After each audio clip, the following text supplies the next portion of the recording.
الرحمن الرحيم، والصلاة والسلام على أشرف المرسلين سيدنا محمد وعلى آله وصحبه أجمعين. ربنا افتح بيننا وبين قومنا بالحق وأنت خير الفاتحين. صدق الله العظيم. خلينا يا شباب نشوف بعض الأمثلة أو بعض المسائل الوارد إن هي تيجي كماها في الاختبار. لو أنا قدرت أتعامل مع المسائل دي أو أفهم طريقة حلها هيكون سهل جدا بالنسبة لي إن أنا أحل مسائل الاختبار. خلينا نشوف كده أول سؤال في الاختبار، أو أول شيء ممكن يديني رسمة زي كده،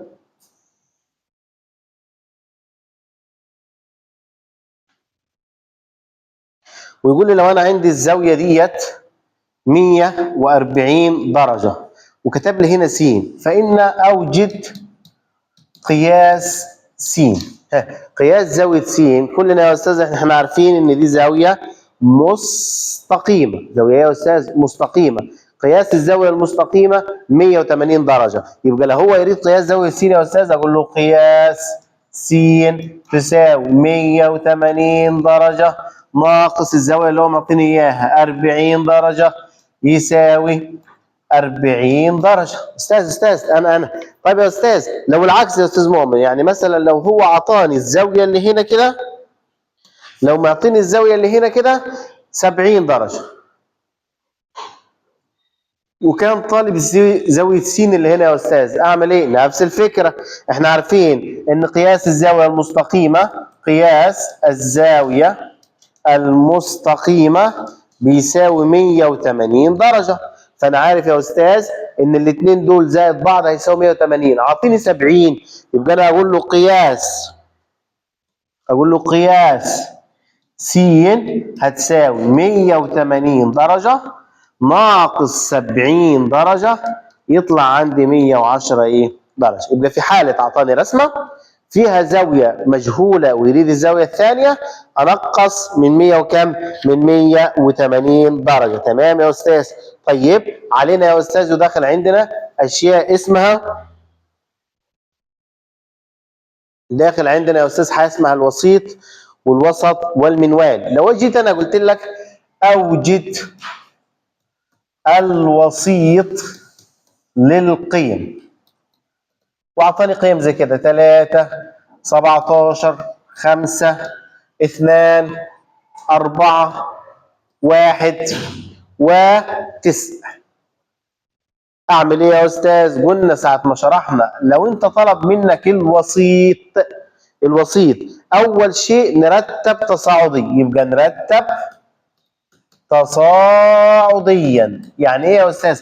تصاعديا او تنازليا، بس الاسهل بالنسبه لي ان انا ارتب تصاعدي. التصاعدي يعني من الاصغر للاكبر، من الاصغر للاكبر. اصغر شيء عندي اللي هو 1، يقول 1 و2 و3 و4 و5 و9 و17. طيب وبعدين يا استاذ قال لك بتعمل ايه؟ بتشطب الاخير الاول مع الاخير. هذه الطريقه السهله، هذا مع هذا، هذا مع هذا. الله، هيتبقى لك اللي في النص ده، يبقى اقول له الوسيط بيساوي كام يا استاذ؟ 4. طيب يا استاذ مؤمن لو كان عندي اتبقى رقمين، يعني مثلا كان بعد ما شطبت الاول والاخير وهكذا زي ما انا سويت كده، كان هيبقى الوسيط رقمين، كنت اعمل ايه يا استاذ؟ كنت اجمعهم واقسم على 2، اجمعهم واقسم على 2. طالب تاني يقول يا استاذ انا عندي طريقه احسن. قول يا ابني انا اعد القيم دول 1 2 3 4 5 6 7، دول يا استاذ مؤمن 7، عدد القيم بيساوي 7. يبقى يا استاذ مؤمن ترتيب الوسيط، يعني مكان الوسيط هيكون نون زائد 1 على 2 يا جاسم، يعني 7 زائد 1 على 2، يعني 8 على 2، يعني ترتيب الوسيط الرابع. ترتيب الرابع وليس 4، ترتيب الرابع وليس 4. يبقى عد 1 2 3. ادي الرابع يا استاذ. مين الرابع؟ رقم 4، يبقى اقول له الوسيط هو 4. طب يا استاذ اذا كان الوسيط رقمين يبقى هجمع واقسم على 2. اذا كان الوسيط رقمين نجمع ثم نقسم على 2. ده بالنسبه للوسيط. حد تاني يقول لي يا استاذ طب لو طلب مني يا استاذ مؤمن، لو قال لي كده اوجد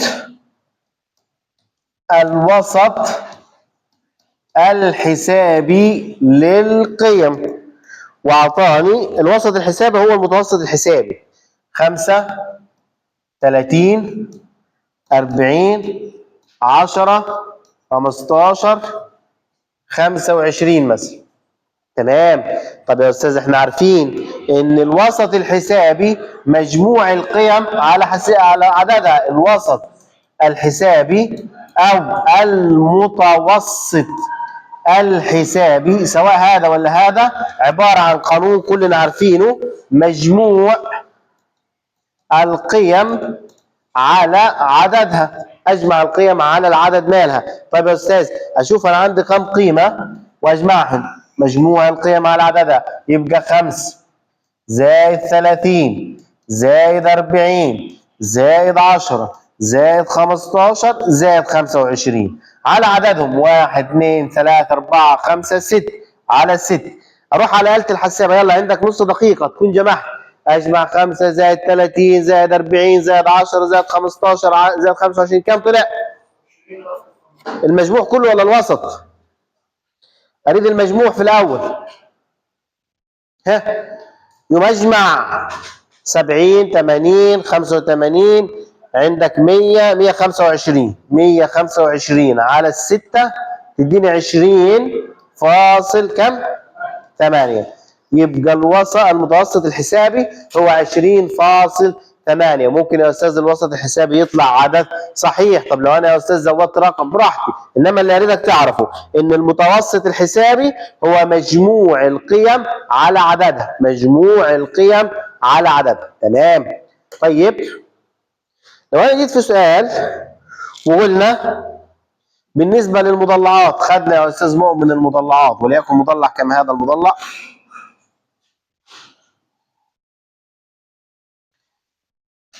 هذا مضلع مثلا خلينا نقول عليه مضلع سداسي منتظم. سداسي منتظم. اريد اعرف منه بعض الاشياء، مهم جدا. مضلع سداسي منتظم، لو انا جيت سالتك وقلت لك يلا يا بطل جيب لي مجموع قياسات زوايا المضلع السداسي المنتظم. انا يا استاذ قول يا ولدي، انا عندي قانون يا استاذ مؤمن بيقول ان مجموع قياسات زوايا المضلع يساوي ن ناقص 2 ضرب 180 درجة. وانت يا استاذ بتقول لي ان النون بكام؟ 6. يبقى 6 ناقص 2 ضرب 180 يعني 4 ضرب 180. سامع طالب شاطر ممتاز بيقول لي 720 درجة يا أستاذ. يبقى لما أطلب منك وأقول لك مجموع قياسات زوايا السداسي المنتظم تعمل كده، الخماسي المنتظم تعمل كده، السداسي المنتظم تعمل كده، السباعي الثماني تساعي. عوض النون عشان بعدد الايه؟ الأضلاع اللي موجودة. كذلك الأمر لو أنا شلت كلمة السداسي وقلت مجموع قياسات زوايا الثماني المنتظم، الخماسي المنتظم، وهكذا. طب يا استاذ بما ان احنا اتكلمنا على مجموع قياسات الزوايا، مو رايك يا استاذ مؤمن لو احنا حابين نجيب الزاويه الخارجه دي بنسميها الزاويه الخارجيه. طيب ودي يا استاذ مؤمن الزاويه الداخليه. استاذي والله اذا انا عرفت الخارجيه اروم اجيب الداخليه، اذا انا عرفت الداخليه اقدر ان انا اجيب الخارجيه. ليه؟ ان مجموعهم بثنياتهم 180 ايه؟ درجه. ففي طالب شاطر ممتاز هيقول لي يا استاذ احنا واخدين قانون بنجيب بيه قياس الزاويه الخارجه للمضلع المنتظم طبعا. ايه هو يا استاذ؟ 360 درجة على نون. ايه هي النون؟ نون عدد الاضلاع. فانا سامع طالب ممتاز بيقول لي يبقى 360 مضلع سداسي يبقى عدد اضلاعه كام؟ 6. يبقى اقول له هنا 360 على الستة فيها 60 درجة. إذا يا أستاذ مؤمن الزاوية الخارجة أو الزاوية الخارجية أقول له الزاوية الخارجة أو الخارجية هتساوي 60 درجة، هذه ب 60 درجة. نقوم نجيب الزاوية الداخلية، بالطبع هتكون الزاوية الداخلية، أقول له قياس الزاوية الداخلية هيساوي 180 درجة ناقص 60 درجة يساوي 120 درجة. وده مهم، وده سؤال في غاية الأهمية عشان حتى الاختبار النهائي. السؤال ده فيه 3 مسائل. 3 مسائل. السؤال الأول يوم يطلب مني مجموع قياسات زوايا أي شكل، بسيطة، نون ناقص 2 ضرب 180. نون دي اللي هي ايه يا استاذ؟ عدد الاضلاع، حيث نون عدد الاضلاع. جميل، جميل جدا. لو خماسي شيل النون حط 5، لو سداسي شيل النون حط 6، لو سباعي شيل النون حط 7، وهكذا.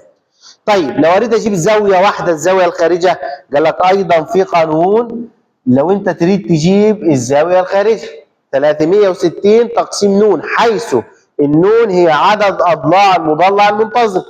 طب يا استاذ لو انا اريد اجيب الزاويه الداخليه، ما انت جبت الخارجيه، وانت عارف ان الداخليه والخارجيه مجموعهم 180 درجه، فخلاص قول 180 ناقص 60 يبقى انت جبت الزاويه الايه؟ الخارجيه. طب واحد يقول لي يا استاذ طب لو قال لي مجموع قياسات زوايا المضلع اللي عدد اضلاعه 10، بسيط، هاجي اشيل النون وضع مكانها كام يا شباب؟ 10. 10 ناقص 2 8. 8 ضرب 180 يطلع زي ايه؟ زي ما يطلع. خلاص؟ تمام، جميل جدا. نروح لنظرية فيثاغورس. نظرية فيثاغورس ذكرنا بيها كده يا استاذ. نظرية فيثاغورس هذه اولا هي نظرية فيثاغورس ديت خاصة بمين؟ خاصة بالمثلث القائم الايه؟ الزاوية. فكان بيقول لو انا عندي مثلث بالشكل ده،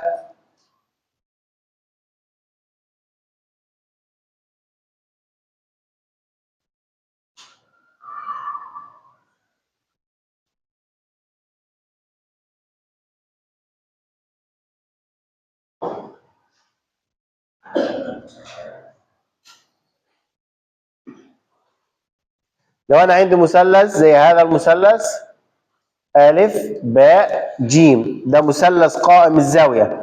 فاكرين يا شباب يوم كنا بنجيب المي وندورها المربعين يتفضوا يملوا مربع والمثلث وهكذا؟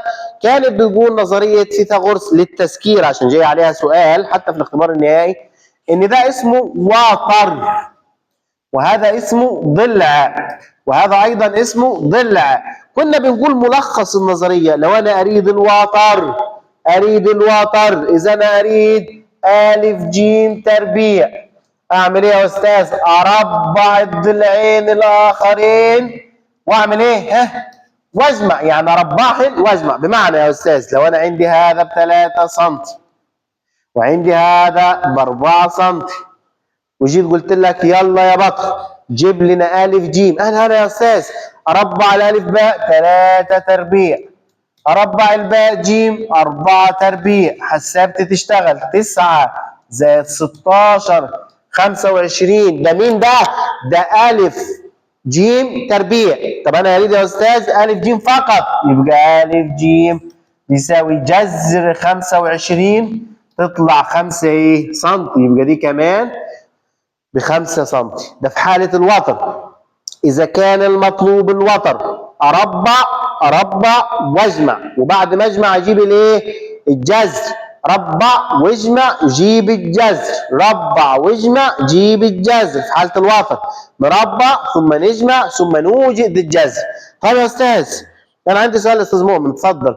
ماذا لو العكس؟ مو يعني العكس يا أستاذ، يعني أنت أعطيتني الوتر ب5 وغيبت لي ضلع زي الضلع ألف باء، وطلبت مني وقلت لي يلا يا طالب اوجد ألف باء. اسأل نفسك سؤال، ألف باء ده هل ضلع أم وتر؟ ضلع أم وتر؟